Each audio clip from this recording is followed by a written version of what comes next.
सतगुरु प्यारी सास संगत जी, राधा स्वामी जी। हमने अपने पिछले वीडियो में आप लोगों से एक वार्ता की थी कि 1 अगस्त को बाबा जी ने अपना जन्मदिन मनाया है और हम सब लोगों ने मिलकर बड़ी खुशी के साथ उस जन्मदिन को मनाया है। उस जन्मदिन के शुभ अवसर पर बाबा जी ने हमें एक तोहफा प्रदान किया हुआ है। उस तोहफे की कैसे कदर करनी है साथ संगत जी। हमें जब भी कोई चीज तोहफे में मिलती है ना, तो हमें उसकी कदर करनी चाहिए। यह हमारा एक मूल कर्तव्य बन जाता है। साथ संगत जी, इस वीडियो में हम आपसे इसी विषय पर चर्चा करेंगे कि मालिक के दिए हुए तोहफे की हमें किस तरह से कदर करनी है जी।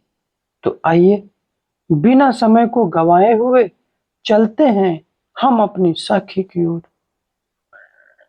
यह साखी डेरा ब्यास में रह रहे एक सेवादार की है, जो अपनी सेवा से बहुत परेशान हो चुका था, बहुत निराश हो चुका था।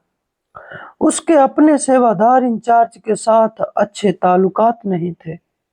उसके साथ दिन ब दिन, साल दर साल सेवा करना अब उसको बड़ा बोझ लगने लगा था। एक दिन उसने फैसला किया कि बस अब बहुत हो गया, और वह सेवा छोड़कर, ब्यास छोड़कर अपने घर वापस जाने की तैयारी करने लगा। भारी मन से, दुखी मन के साथ उसने अपना इस्तीफा लिखकर वह उसे मुनासिब डिपार्टमेंट में सौंपने के लिए चला गया। जैसे ही वह उस डिपार्टमेंट में गया तो वह क्या देखता है कि उस डिपार्टमेंट के बाहर सामने की तरफ एक लेडीज बैठी हुई रो रही थी, मानो कि उसका दिल ही फट गया हो। सेवादार भाई साहब ने उससे पूछा कि बहन जी, सब ठीक ठाक तो है ना? बहन अपने बहते हुए आंसुओं के साथ उसने जवाब दिया कि जी भाई साहब, सब कुछ बहुत अच्छा है। तब भाई साहब ने पूछा कि आपके रोने का कारण क्या है? तो उस बहन ने जवाब दिया कि भाई साहब, मुझे अभी अभी डेरे में सेवा करने का मौका मिला हुआ है। यह बात सुनकर सेवादार के दिल में यह बात जाके लगी और उसके दिल को छू गई। उस औरत की खुशी को देखकर उसे भी अपना वह पुराना दिन याद आ गया, जब उसके दिल से भी कभी ठीक ऐसा ही शुक्राना निकला था, जब उसे भी पहली बार डेरे में सेवा मिली थी। तो ठीक ऐसा ही उसके साथ भी हुआ था। उसको एहसास हुआ कि साल दर साल सेवा करते करते उसने सेवा को रोजमर्रा के काम का दर्जा दे दिया था।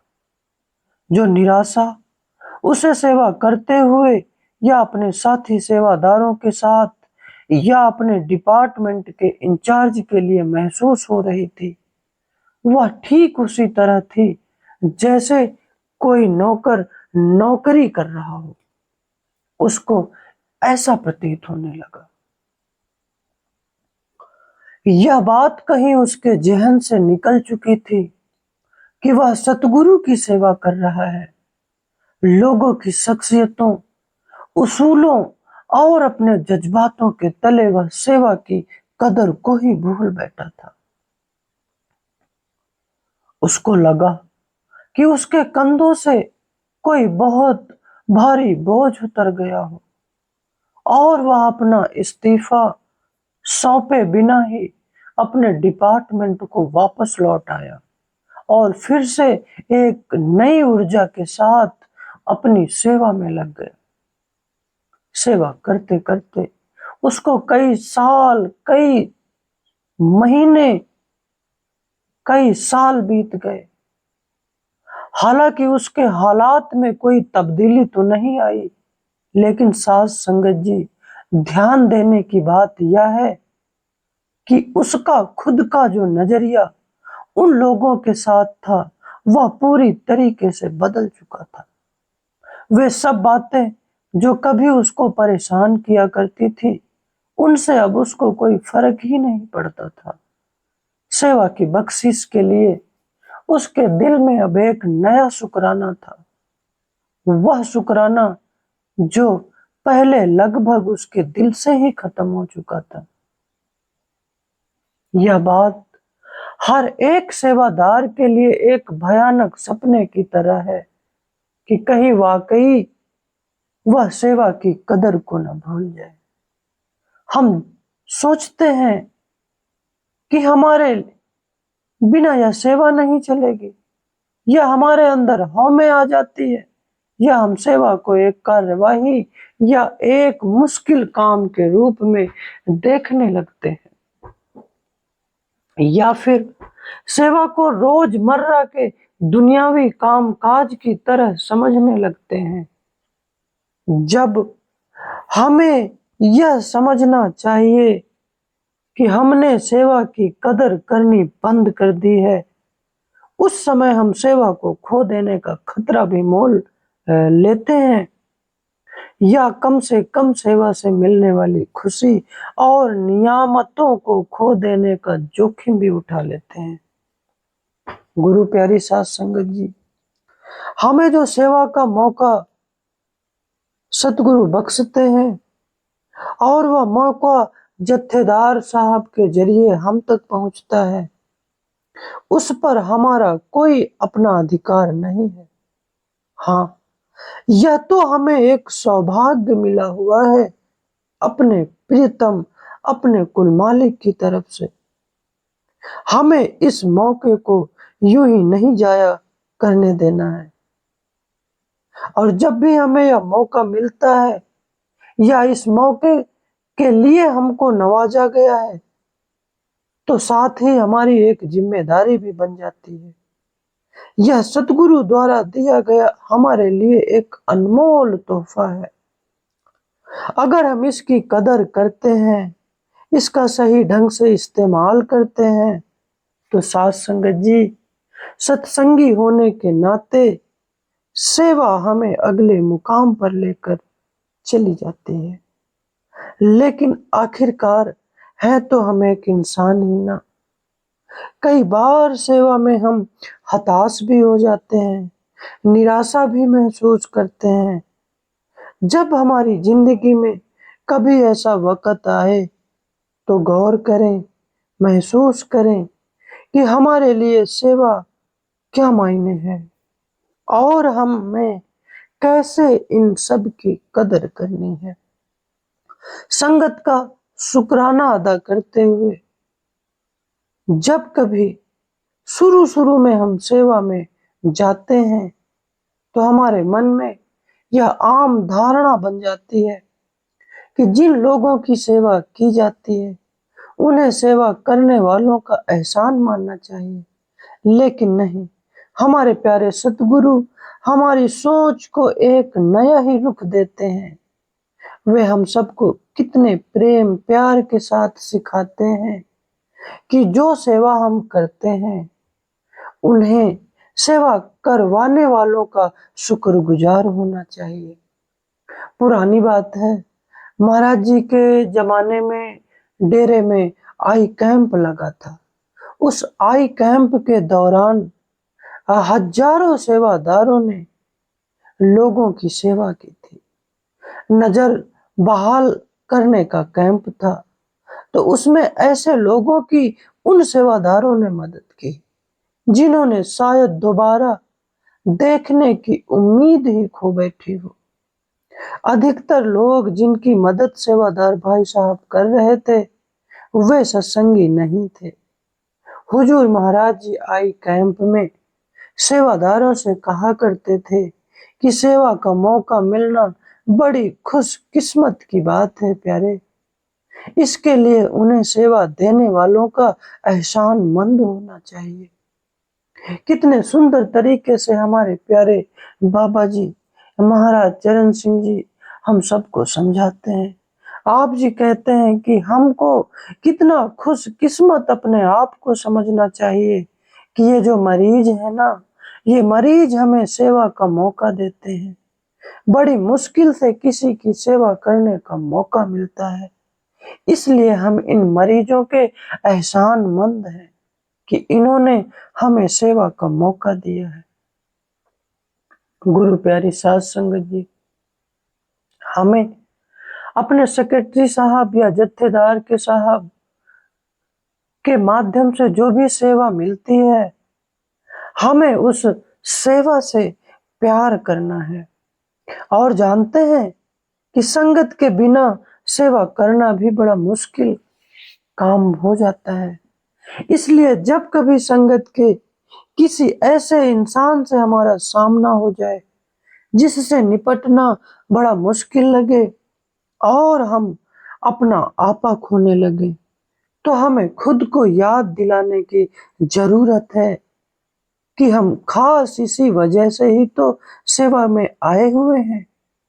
संगत की लगातार बदलती हुई जरूरतें, उनकी मांगें और मुश्किलें ही हमारे लिए सेवा का अवसर पैदा करती हैं।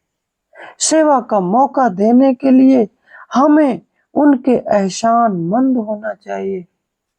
हम जब भी अपने सेंटरों में जाते हैं, ब्यास को जाते हैं, तो वहाँ पे दूर दराज के जत्थे भी आते हैं। हम उन जत्थों के साथ सेवा करने का मौका मिलता है, उनके साथ सेवा करते हैं, कितने प्रेम प्यार के साथ सेवा करते हैं। हमें अपने उन साथी सेवादारों का शुक्राना अदा करना चाहिए। हमारी सेवा के जो असली मायने हैं, वे एक दूसरे के साथ मिलकर प्यार और तालमेल से सतगुरु के लिए काम करना। हालांकि कई बार सेवा में काफी समय हमको अकेले ही गुजारना पड़ता है, फिर भी हमें साथी सेवादारों के साथ मिलकर काम करने की जरूरत पड़ती है। और हमारे बर्ताव का भी तो हमारे साथी पर असर पड़ता है ना। साथी सेवादारों का प्यार, उनकी लगन हमारे लिए प्रेरणा का एक बहुत बड़ा स्रोत बन जाती है। क्या हम अपने सेंटरों में, अपने मेजर सेंटरों में, ब्यास में हमने बड़े बड़े डॉक्टरों को और आर्किटेक्ट को सड़कों पर झाड़ू लगाते हुए नहीं देखा है? फैक्ट्री के मालिकों को शौचालय साफ करते हुए नहीं देखा है? बढ़ई और प्लम्बर गर्मी और धूल भरे वातावरण में काम करते हुए सड़कों पर ट्रैफिक सेवादार को ट्रैफिक कंट्रोल करते हुए नहीं देखा है? और बुजुर्ग औरतें जिनको कंप्यूटर चलाने की कोई जानकारी भी नहीं है, कंप्यूटर पर स्प्रेडशीट बनाने का काम सीखती हैं। इन सेवादारों के लिए कोई भी सेवा बहुत बड़ी या मुश्किल थोड़ी ना होती है, और ना ही कोई सेवा नामुमकिन होती है। ऐसा नहीं है कि इन्हें चुनौतियों और मुश्किलों का सामना नहीं करना पड़ता, लेकिन किसी न किसी तरह वे इनका हल ढूंढ लेते हैं। गुरु प्यारी साध संगत जी, हम सेवादार होने के नाते हमारा एक मूल कर्तव्य बनता है कि जब भी हम सेवा करने जाते हैं तो हमारा एक डिमांड, हम बाद में वहां डेरे पहुंचते हैं, हमारा डिमांड लेटर पहले ही बाबा जी तक पहुंच जाता है। गुरु प्यारी साध संगत जी, हमको चाहिए कि हम सेवादार होने के नाते हमको यह चाहिए कि ये सेवादार इसलिए सेवा नहीं करते हैं क्योंकि सतगुरु वहां आसपास होते हैं। हम में से कईयों ने तो सालों से सतगुरु के दर्शन नहीं किए, फिर भी अगर सतगुरु के लिए उन्हें कुछ करने का मौका मिलता है तो हमें जरूर करना चाहिए और हमेशा उस सेवा के लिए तैयार रहना चाहिए, बिना इस उम्मीद के कि सेवा के बदले वो मालिक हमें क्या देता है। इन सेवादारों में से कई बहुत ही ऐसे काबिल सेवादार होते हैं, फिर भी वे दूसरों के साथ बड़ी नम्रता और हलीमी के साथ पेश आते हैं। सेवा के प्रति उनका ऐसा नजरिया हमारे अंदर भी प्रेम और हलीमी आने लगती है। दूसरी तरफ अगर देखें तो कईयों में से कोई खास काबिलियत भी नहीं होती है, लेकिन वे इतने दिल से सेवा करते हैं कि हम उनका निष्काम भाव देखकर हैरान रह जाते हैं। इनमें से कई सेवादार जो पुराने सेवादार हो जाते हैं, वो हमारे उस्ताद बन जाते हैं और हमको सिखाते हैं, हमारी रहनुमाई भी करते हैं और हमारा सहारा भी बनते हैं। हमको एक प्रेरणा भी देते हैं कि प्यारे सेवादारों, सेवा को किस तरीके से करना है, सेवा को किस प्रेम भाव से करना है, हमको हमारे उस्ताद भाई सिखाते हैं। इस तरह हम ना सिर्फ सतगुरु से बल्कि एक दूसरे से भी प्रेम करना और सेवा करना सीख जाते हैं। हमारी जिंदगी में समय गुजरता है, समय बीतने के साथ साथ जब हम सेवा कर रहे होते हैं, 1-2 दिन बीतते हैं, 3 दिन बीतते हैं। जब समय गुजरता है, सेवा करते करते हमारी ऐसे कई लोगों से पक्की दोस्ती हो जाती है, जो अलग अलग आर्थिक वातावरण या अलग अलग देशों से, हाँ, या अलग अलग सभ्यता से हमारे साथ आते हैं और साथ में मिलकर हमें सेवा करने का मौका मिलता है। अगर सेवा का यह मौका हमको ना मिला होता तो जरा विचार करें, क्या कभी हम उनसे मिल पाते? इनमें से कईयों के साथ तो जिंदगी भर की हमारी दोस्ती भी बन जाती है। ये वही लोग हैं जो कभी भी जरूरत पड़ने पर रात को भी फोन करो तो घर पर हाजिर हो जाते हैं। इनमें से वे लोग भी शामिल हैं जिनके साथ सेवा के दौरान हमारी शायद ज्यादा यारी या दोस्ती ना बनी हो, क्योंकि हमारे अंदर एकता और साझे परिवार की भावना हम सबको बांध कर रखती है। समय के साथ साथ इन साथी सेवादारों का सहारा हमारे लिए एक पनाह जैसा बन जाता है। उनके साथ हमें सुकून और अपनेपन का एहसास होता है और यह दुनियावी परेशानियां और कष्टों से भी तो राहत महसूस करते हैं भाई। जो सेवा हमें मालिक बख्शते हैं, उस सेवा को हमें अपने साथियों के साथ इकट्ठा मिलजुल कर करना चाहिए। सेवा को हमेशा, सेवा जो भी हमें मालिक की तरफ से मिलती है, वो हम सबको इकट्ठा करती है। सेवा कभी तोड़ती नहीं है, अलग नहीं करती। देखो, सेवा के दौरान जब हम मिलजुल कर सेवा को करते हैं तो कितना अंतर से एक आनंद की उत्पत्ति होती है। ऐसा लगता है बहुत, कितना अच्छा फील होता है। विचार करके देखें। और उस मालिक के लिए हमारा प्यार हम सबको बांध कर रखता है। हमारे सेवादार भाई बहन हमारे परिवार का एक हिस्सा है। हमें एक दूसरे का सहारा बनना चाहिए। बाबा जी कितना अच्छे से बताते हैं कि हम इंसान होने के नाते हमें एक दूसरे का सहारा बनना चाहिए। भेड़ बकरियां तो हमारी मदद कर नहीं सकती, हमें ही एक दूसरे का अपनी जिंदगी में सहारा बनना चाहिए। हमारे जो संगी साथी हैं, हम सबका एक ही मकसद है भाई। हम सबके सामने एक ही जैसी चुनौतियां हैं और हमारी मंजिल भी एक है, और जिससे हमें प्रेम करना है वह प्रियतम भी एक है। सेवा हमें परमात्मा के साथ प्रेम को साझा करने और मिलजुल कर इस रूहानी सफर को तय करने का एक मौका प्रदान करती है। सतगुरु का शुक्रिया अदा करने के लिए हमारे पास अल्फाज ही नहीं है, जिन्होंने हमें बेइंतहा प्रेम और अपने सहारे के लिफाफे से ढका हुआ है। सेवा के प्रति हमारा शुक्राना कैसा होना चाहिए?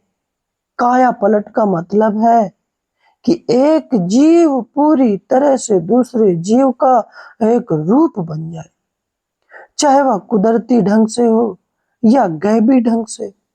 काया पलट का सबसे आम उदाहरण कैटरपिलर का है जो तितली में तब्दील हो जाता है।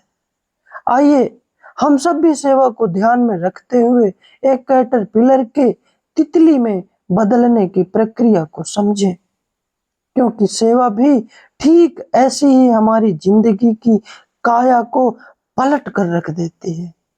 कैटरपिलर पैदा होने पर अपनी छोटी सी दुनिया में वो मस्त रहता है। लगातार खाते रहना ही उसकी जिंदगी होती है। उसकी दुनिया उस छोटे से पौधे तक ही सीमित होती है जिस पौधे पर वह पैदा होता है। लेकिन किसी रहस्यमय पल में कैटरपिलर के साथ कुछ ऐसा होता है कि उसकी खाने की चाहत ही खत्म हो जाती है। वह अपने लिए एक जगह ढूंढता है और एक ककून ककून कहते हैं लिफाफे को बनाकर अपने आप को उसके अंदर समेटने लगता है। उस ककून में यह अपने आप को पूरी तरह एक रहस्यमयी प्रक्रिया के हवाले कर देता है। जीव विज्ञानी बताते हैं कि ककून में कैटरपिलर एक तरह के मोटे टुकड़े वाले प्रोटोप्लाज्मा यानी सूप का रूप ले लेता है, जहां इसके कुछ हिस्से तो बरकरार रहते हैं लेकिन कुछ पूरी तरीके से घुल जाते हैं। समय बीतने के साथ कैटरपिलर पूरी तरह से एक नए रूप में हमारे सामने आता है, एक सुंदर तितली के रूप में। लेकिन तितली अभी आजाद नहीं है। तितली के इस समर्पण की अवस्था के बाद वह अवस्था आती है जिसमें तितली को ककून से आजाद होने के लिए बेहद मेहनत करनी पड़ती है। ककून से निकलने की यह जद्दोजहद ही तितली के पंखों को मजबूती देती है और उसे उड़ने की ताकत प्रदान करती है। और फिर आखिरकार तितली आजाद होकर आकाश में उड़ने के लिए तैयार हो जाती है। अच्छा सोचो, यह है ना एक चमत्कार। एक छोटा सा पत्ते खाने वाला कैटरपिलर एक सुंदर आकाश में उड़ने वाले जीव में बदल जाता है, जो पहले से बिल्कुल अलग दिखाई देता है, अलग तरह का खाना खाता है और उड़ने की ताकत भी रखता है। बदलाव का यह करिश्मा जो पूरी तरह से कुदरती है, दरअसल समर्पण और कोशिश का ही नतीजा है प्यारे भाइयों। इसी तरह सतगुरु के हर एक शिष्य को रूहानी काया पलट की प्रक्रिया से गुजरने का मौका मिला है। यह जो मौका हमें उस कुल मालिक ने दिया हुआ है, इस मौके को यूं ही जाया नहीं होने देना है। शुरू में हम भी हमेशा इंद्रियों के भोगों में लिप्त रहते हैं, लेकिन फिर एक समय आता है जब कैटरपिलर की तरह हम इनसे बेलाग होने लगते हैं। क्या करते हैं? तन की सेवा, धन की सेवा, मन की सेवा और सूरत शब्द की सेवा, ये वो काकून है जिनमें हम अपनी मर्जी से दाखिल तो होते हैं। हर बार जब भी हम भजन सिमरन में बैठते हैं या संगत के लिए खाना बनाते हैं या सिमरन करते हैं, हम उस रूहानी काकून में दाखिल होते हैं। तितली और पतंगे जैसे जीव एक बार अपने ककून में आते हैं, कई दिनों तक उसमें रहते हैं और फिर एक नया रूप लेकर बाहर आ जाते हैं। लेकिन हमारा तो तरीका ही अलग है। हम रोज अपने उस नजर न आने वाले काकून में कुछ समय के लिए दाखिल होते हैं, लेकिन फिर दुनियावी विषय भोगों के लालच में आकर बाहर निकल आते हैं। दुनियावी विषय भोगों से बचने के लिए हम बार बार कुर्बानियां करते हैं और फिर ककून में दाखिल हो जाते हैं। इस काया पलट के लिए बेअंत छोटी बड़ी कोशिशों की जरूरत पड़ती है, जो धीरे धीरे हमारा भरोसा और हमारे रूहानी इरादे को मजबूत करती है। गुरु प्यारी साध संगत जी, आज की इस वार्ता से हम सबको एक प्रेरणा लेनी है और उस कुल मालिक ने अपने जन्मदिन के शुभ अवसर पर जो भजन बंदगी का हमें तोहफा दिया हुआ है, उस तोहफे की हमें कदर करनी है। कदर किस तरीके से करनी है? अपने प्यारे सतगुरु के हुक्म की पालना करते हुए। उनका हुक्म क्या है? 2.5 घंटे भजन और सिमरन को समय देना। इतना वो इतना प्रेम प्यार के साथ हम सबको समझाते हैं कि प्यारे, मन लगे या ना लगे, तुम भजन बंदगी के लिए समय दो, उस पर बैठो। हम गुरु प्यारी साध संगत जी, हम आप तक बाबा जी की प्यारी प्यारी साखियां, प्यारे प्यारे तथ्य, सुंदर विचार, सत्संग और सेवा से जुड़ी हुई अन्य जानकारियां आप तक इसी चैनल के माध्यम से हमेशा पहुंचाते रहेंगे। गुरु प्यारी साध संगत जी, मैं आपसे एक विनती करना चाहता हूं कि मुझसे जो कुछ भी त्रुटियां हो जाएं, मुझे अपना पुत्र, छोटा भाई समझकर मेरी त्रुटियों को माफ करते रहना जी। गुरु प्यारी साध संगत जी, हम अगले वीडियो में एक नई रोचक जानकारी के साथ या एक नई साखी के साथ आप लोगों के साथ फिर से मिलेंगे। तब तक के लिए गुरु प्यारी साध संगत जी, राधा स्वामी जी।